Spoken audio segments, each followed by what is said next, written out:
Nesse vídeo eu vou trazer para vocês uma informação relacionada às petrolíferas mundiais, uma informação relacionada à Vibra Energia, um comunicado ao mercado de Klabin, um fato relevante de CSN, um fato relevante de Eternit, uma informação relacionada ao Santander e o Bitcoin, trazer aqui os destaques dos resultados do segundo trimestre de 2022 de Irani, trazer aqui também comunicado ao mercado de Petrobras e uma informação relacionada à reforma do imposto de renda, que prevê a taxação dos dividendos. Então vamos ao vídeo. Salve, salve investidores! Como é que vocês estão? Sempre lembrando que antes de continuar, você clica no botãozinho vermelho de inscrever-se para ajudar esse canal, tá bom? Começando aqui com essa notícia intermediária a respeito das petrolíferas mundiais, as maiores, ExxonMobil, Chevron e a Shell, elas registraram lucros recordes nesse trimestre, apoiados pelo quê? Pelos preços do petróleo. A Exxon, por exemplo, que é a maior empresa de petróleo dos Estados Unidos, teve um lucro ali de 17,9 bilhões de dólares, é o maior da história da empresa. A Chevron teve ali lucro recorde também, 11,6 bilhões de dólares, e a Shell, 16,7 bilhões de dólares. Nesse sentido, a gente percebe que esse lucro recorde da Petrobras aí, de 54 bilhões de reais, não é à toa, é uma tendência global, então não é um mérito da Petrobras, também nem um demérito da Petrobras.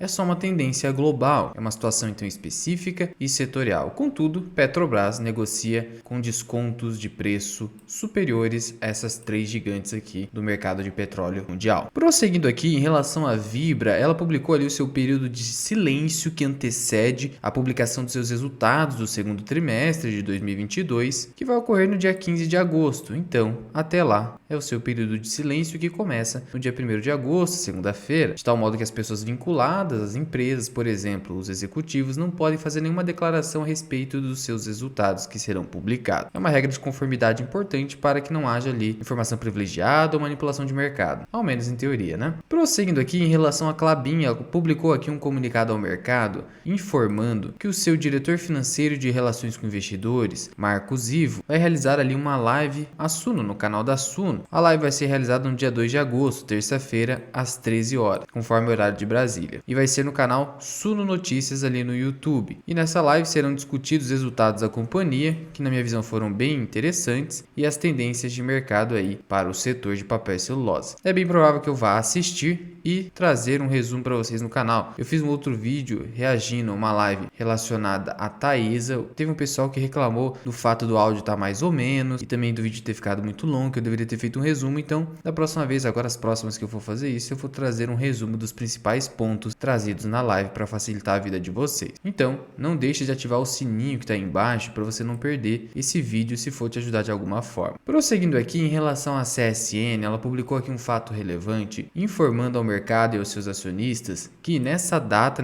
eu digo dia 29 de julho, a CSN ela venceu um leilão, tá? Um procedimento de licitação para aquisição das ações representativas de 66,23%, então adquiriu o controle, sempre quando tem 50 mais 1 é o controle, da empresa Companhia Estadual de Geração de Energia Elétrica, a CEEG. Arrematou então no leilão pelo preço total de 928 milhões de reais, quase um bi aqui. Nos termos do edital do leilão, a liquidação, a finalização dessa aquisição está condicionada à prévia verificação de certas condições, incluindo a aprovação por parte das autoridades concorrenciais e regulatórias, por exemplo, o CAD, a conclusão do registro da companhia aberta CEG pela CVM e o registro da oferta pública de ações de propriedade dos demais acionistas da companhia adquirida. E a CSN diz que a aquisição das ações dessa empresa tem por objetivo suportar e fortalecer a estratégia de expansão dos negócios da CSN e suas controladas, através de investimentos em energia renovável. A gente vê que a CSN tem feito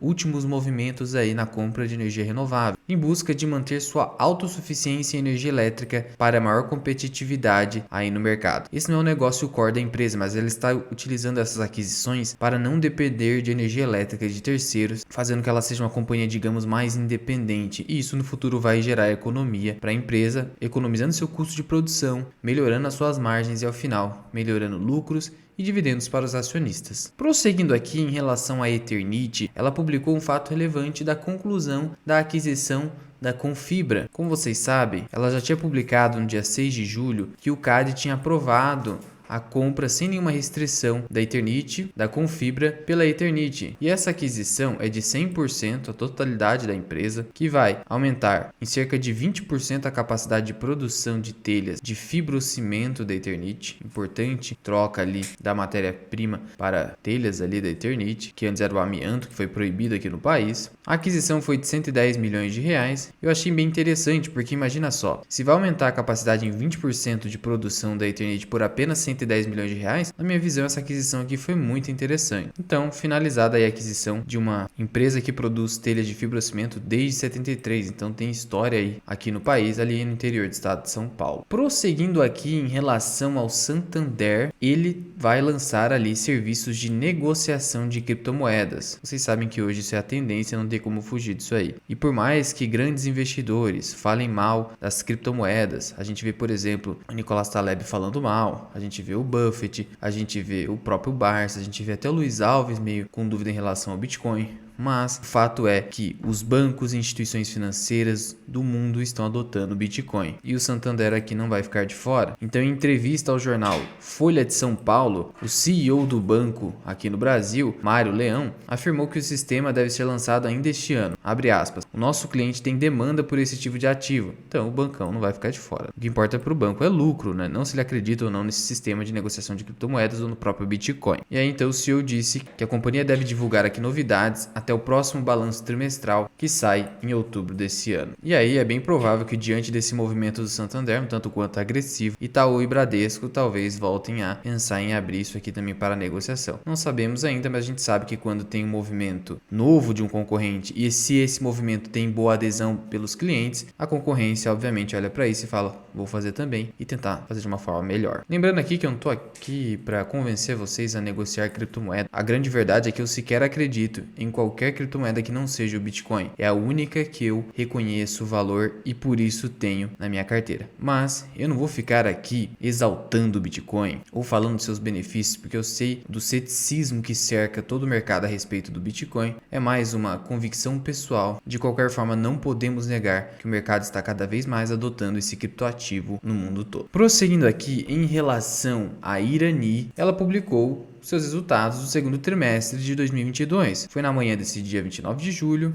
que é a data de gravação desse vídeo. O lucro líquido da companhia foi de 84 milhões de reais, a sua receita líquida foi bem forte, 428 milhões de reais, quase 429. O EBITDA ajustado foi de 144, quase 145 milhões, e o endividamento está muito controlado, dívida líquida sobre o EBITDA de 1,1 vezes. Então está muito menos desalavancada, por exemplo, que a própria Klabin, que eu achei que os resultados foram bem interessantes. A Klabin fechou ali com uma relação dívida líquida sobre EBITDA de 2,7 vezes. Então a gente vê o quê? Que a receita líquida da Irani subiu 6,4%. No entanto, o crescimento aqui do EBITDA foi de 21,6%. E isso só demonstra eficiência na companhia mesmo no cenário inflacionário. Cada vez fica mais difícil ficar de fora de Irani, hein? Não estou fazendo recomendação, estou falando em relação a mim mesmo. Então a gente vê o quê? Que as despesas com vendas tiveram um aumento de 39,6%. Está acontecendo com todas as empresas do mercado. Só que o lucro líquido foi do quê? De 84 milhões em comparação a 67 milhões no segundo trimestre de 2021. Só que houve uma queda em relação ao primeiro trimestre de 2022, né? Mas diante dessas despesas. Só que a gente sabe que esse resultado do primeiro trimestre foi por conta ali de um reconhecimento de crédito de ICMS. Então meio que a companhia ficou pau a pau nesse ano na sua lucratividade, mas venceu ali em mais de 20% em relação ao segundo trimestre de 2021. A alavancagem da companhia desde o ano passado segue aí muito controlada, tá vendo? Empresa pouco endividada é empresa que dificilmente vai quebrar, né? Claro que a empresa precisa dar lucro e a empresa está dando lucro,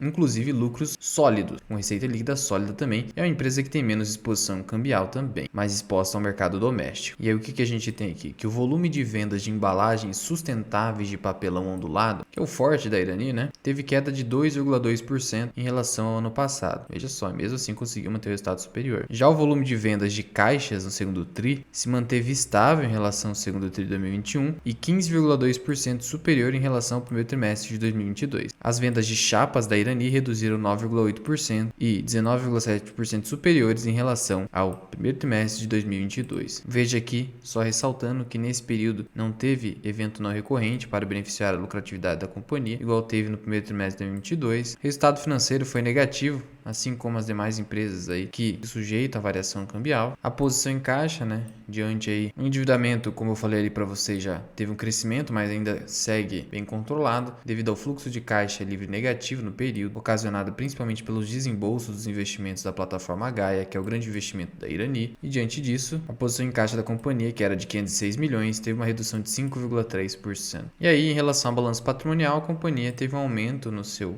patrimônio líquido, indo para R$1 bilhão.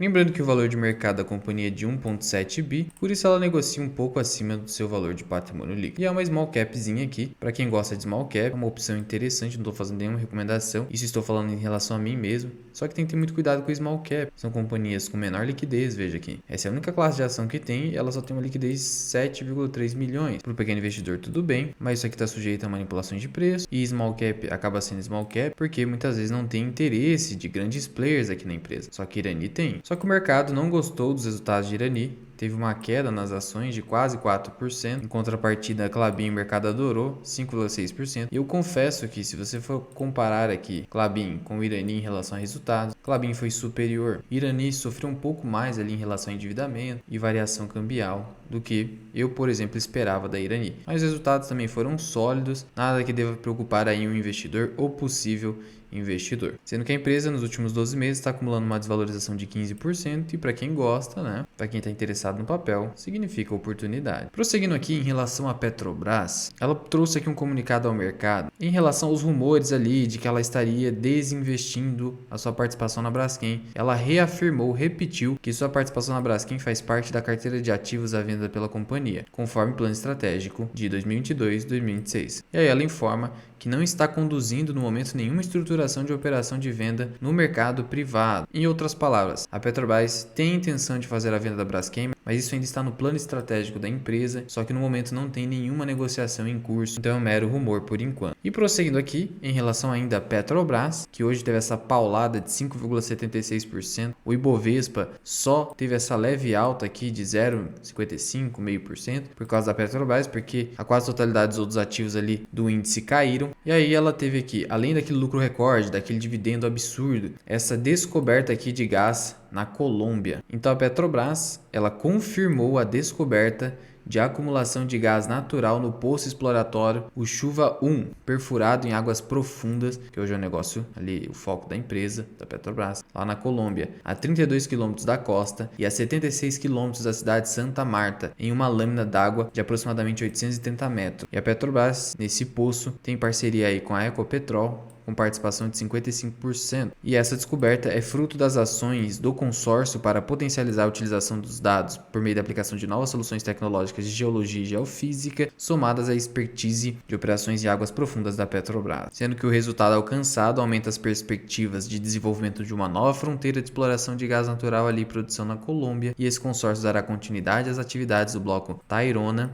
visando então avaliar as dimensões da nova acumulação de gás. E aqui está a representação gráfica aqui do local onde foi encontrado o acúmulo de gás natural. Muito interessante, só reforçando que realmente a Petrobras está focando aí em ativos de águas profundas e ultraprofundas, já tendo aí resultados aí se manifestando a favor da companhia. Esperamos que ela continue seguindo essa trajetória no sentido de trazer ainda mais valor para o acionista e consequentemente também para o país. E finalizando aqui com uma atualização a respeito da taxação dos dividendos e reforma do imposto de renda. E aí a notícia não é muito boa a respeito do assunto, porque o governo está articulando colocar em votação logo após as eleições de outubro. Passou a eleição, né, meu amigo? Já era. A reforma do imposto de renda, instituindo a taxação dos dividendos como fonte de financiamento para bancar a continuidade do valor de R$600 do Auxílio Brasil a partir de 2023. Então, como maneira de tentar financiar o Auxílio Brasil nesse novo valor de R$600 para o ano de 2023, em que o Bolsonaro disse que se for eleito vai continuar com esse valor aqui subsequência de seu mandato, ele está visando o quê? Tributar dividendos. Então, se você achava que o governo não ia ganhar com a tributação dos dividendos, você estava muito enganado. Ah, vai ter compensação ali na tributação da empresa. Pô, não seja tolo de acreditar no governo. O governo falou de imposto, de criação de imposto, majoração, que seja. Mesmo que ele diga que está fazendo uma compensação, ele vai estar lucrando em cima disso. Então, para com isso. E aí, de acordo com essa autoridade que está ali no meio das negociações, que está no anonimato, o objetivo é estabelecer uma fonte de financiamento permanente para esse gasto, enquanto técnicos ainda buscam uma solução pelo lado da despesa, já que não há margem no teto de gasto. Sendo que a equipe econômica aí do Ministério da Economia estima que tornar esse auxílio de 400 para 600 de forma permanente vai gerar um gasto adicional de